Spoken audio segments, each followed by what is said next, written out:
Ang substandard na produkto na bisto sa inspeksyon ng DTI sa isang mall sa Maynila.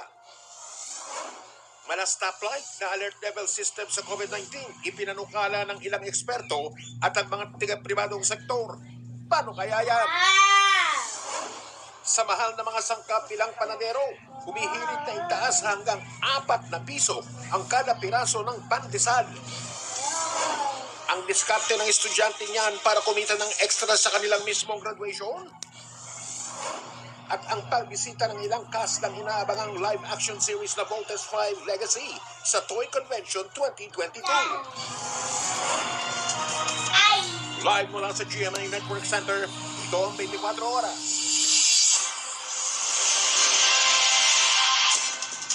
Magandang gabi.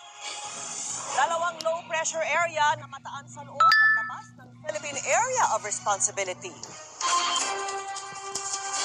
At malaking project na first time pagsasamahan ng Mablin.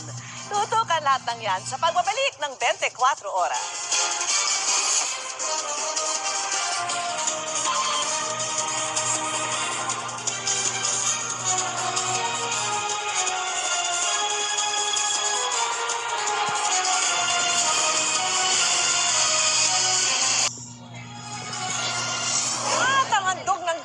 Kapuso Foundation para sa pag-aaral ng mga estudyanteng biktima ng landslide sa Leyte.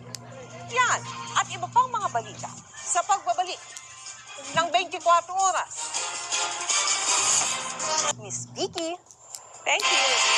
Salamat sa iyo, Rabia. Salamat, at yan ang mga balita ngayong Lunes. Ako po si Mel Tiangco. Ako po si Vicky Morales. Baka kapuso, kapapasok lang po ng balitang ito. Birthday po ni Vicky kahapon. Ay, Diyos ko, talaga sinabi pa. Pero nandito ka ngayon. Yan ang magandang gift Kaya mo sa nga akin. dito ako ngayon eh. Oo. Dahil hindi ako nakakain kahapon. Ako po si Mike Enriquez, buong puso para sa Pilipino. Ito ang GMA. Walang kinikilingan, walang pinoprotektahan. Walang kasinungalingan. Serbisyong totoo lamang. At dahil hindi natutulog ang balita. Nakatutok kami 24 oras.